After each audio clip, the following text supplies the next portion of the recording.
Dubbed the Monster of the Andes, this notorious serial killer was actually let free. After murdering nearly 500 innocent girls, this has to be one of the most horrific stories of all time. Between 1969 and 1980, Lopez, known as the Monster of the Andes, is thought to have slain hundreds of people, the majority of them were young girls.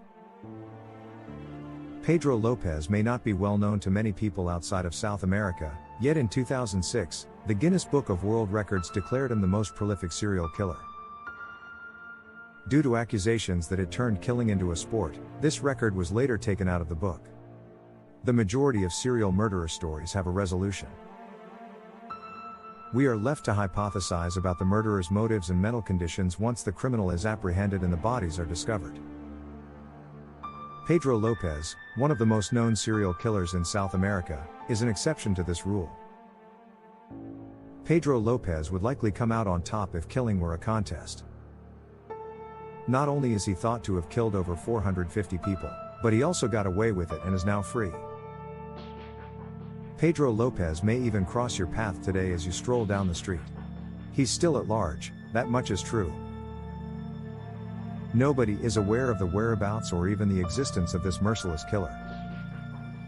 Despite the fact that Pedro Lopez would be 73 years old right now, there's a potential he's still out there killing people.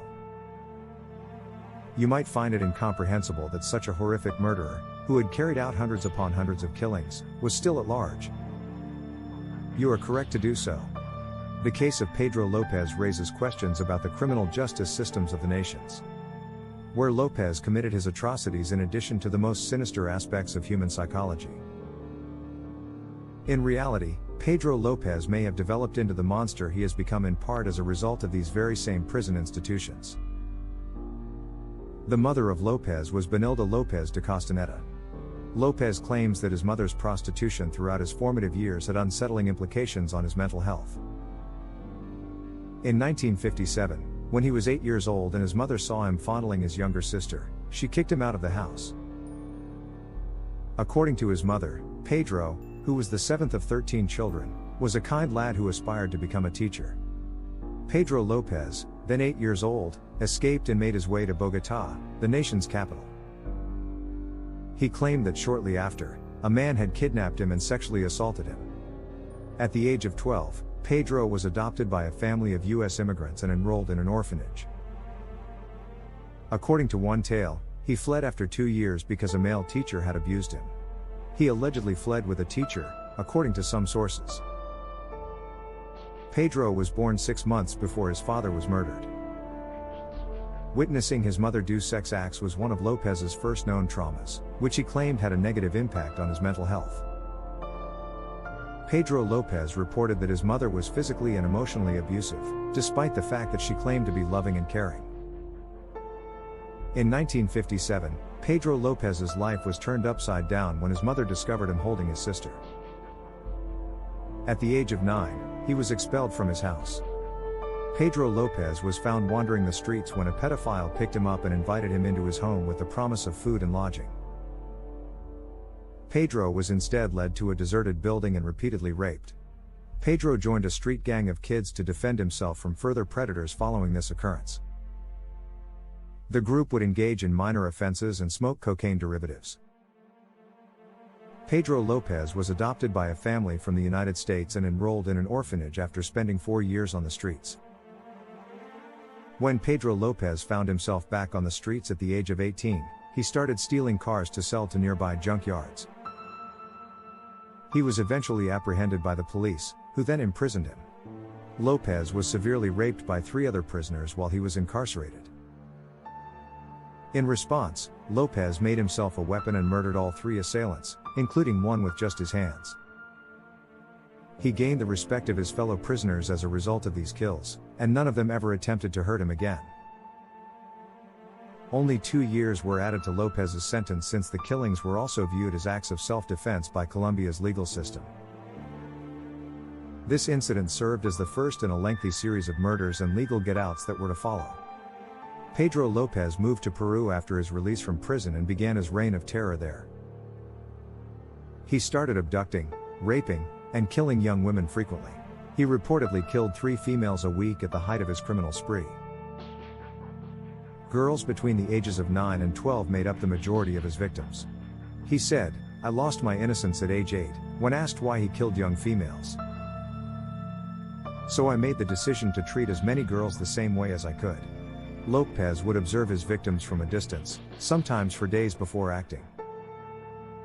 The girl would then be abducted, taken to a remote location, where they would be raped and killed by being strangled. He planned to put their remains in little graves. He would occasionally go back to the graves, dig them up, and host tea parties with various groups of corpses before the bodies had completely rotted away. According to Lopez, he preferred to murder people during the daytime so that he could watch their faces as they passed away. Girls from underprivileged indigenous areas made up the majority of Lopez's victims. Lopez said that he had no preference for the race of his victims, rather, it was a question of reality that the majority of them came from indigenous areas, where children were given less care. When Lopez attempted to kidnap a female from one of these settlements, he was once caught in the process. He was beaten, tortured, and ultimately buried up to his neck by the townspeople.